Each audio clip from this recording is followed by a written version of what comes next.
All right, so today we're diving into something pretty interesting. Oh, yeah. Yeah, we're going to be talking about biblical timelines and how they might, you know, connect with where we are right now. Okay, I'm intrigued. Yeah, and the text we're looking at today, it kind of mixes together family, prophecy, and it hints that our present time, like right now, lines up with some big events in biblical prophecy. Wow. Okay, so how do they connect family with all this? Well, that's part of what we'll be exploring. All right, I'm ready. Yeah, the text mentions some interesting things like heavenly hour, this whole idea of a sixth and seventh day, and even, get this, a call to prepare the temple, which is you. Whoa, hold on. Prepare the temple, which is you. That sounds pretty intense. Right. And that's where you come in. You're really good at explaining these complex religious and historical ideas. Well, I'll certainly give it a shot. These concepts, they're really deeply rooted in biblical tradition, and they've been interpreted in so many ways throughout history. Exactly. So let's just jump right in. Sounds good to me. All right. So the first excerpt, it mentions this heavenly hour, and it connects it to like the return of Christ or the Messiah, depending on your beliefs. Yeah. So what is the significance of this heavenly hour? And is it like a common belief in Christianity? That's a great question. And it's kind of a tricky one because the heavenly hour, it's not like a direct quote from the Bible itself. Ah, so it's not like something you'd find in Scripture. Right. It's more of a symbolic term. Some Christians use it to describe the time leading up to the second coming of Christ. It's like this period where there's this heightened spiritual awareness, Yeah. like a sense of anticipation and preparation for a major shift. So not an exact biblical term, but a concept that still holds a lot of weight for some Christians. Exactly. And this source, it even suggests that the timeline connected to this heavenly hour isn't the one we usually hear about. What do you think about that? Yeah, it definitely presents a different understanding of how biblical prophecy might be playing out. It really makes you think what if we don't have the whole picture? What if our understanding of these events is, well, just incomplete? It's definitely something to consider, especially with what the next passage talks about. It mentions the sixth and seventh day.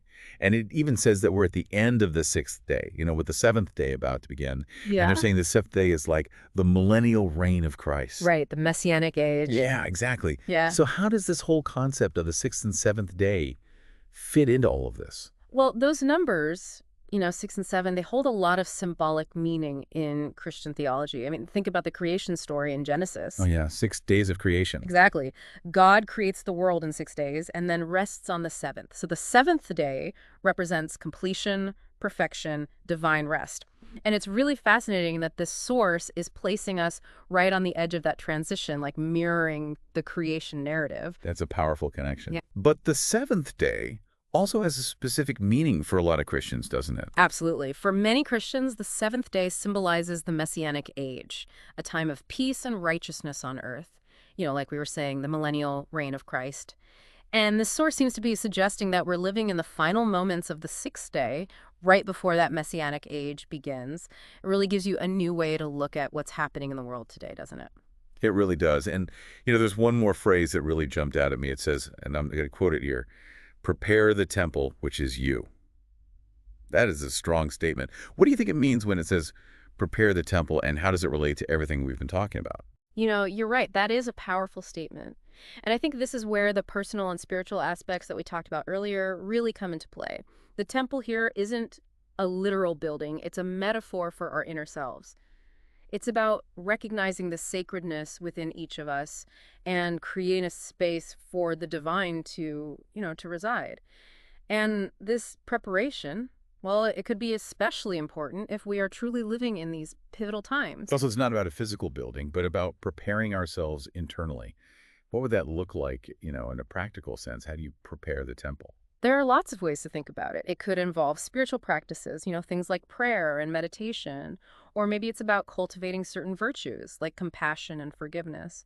It could even be as simple as becoming more self-aware and making sure your actions align with your values. I think the most important thing is to find what resonates with you. What steps can you take to create that inner space? That's a powerful idea. And it makes you wonder, if this idea of the seventh day, this time of great spiritual change, if it's true, then this call to prepare ourselves internally, well, it takes on a whole new meaning. Absolutely. And I think that's the real question we're left with after this deep dive. If this idea of preparing the temple speaks to you, What steps can you take to cultivate more inner peace, or find your purpose, Yeah. or even connect with something greater than yourself? What a thought-provoking way to wrap up. Mhm. Today, we really went deep, exploring this idea of the heavenly hour, looking at a different perspective on biblical timelines, and unpacking that powerful message to prepare the temple, which is you. It's always fascinating to look at these different interpretations and think about how they might relate to our lives. Definitely. And for anyone who wants to explore this further, we've got some great resources linked to the show notes. Thanks for joining us.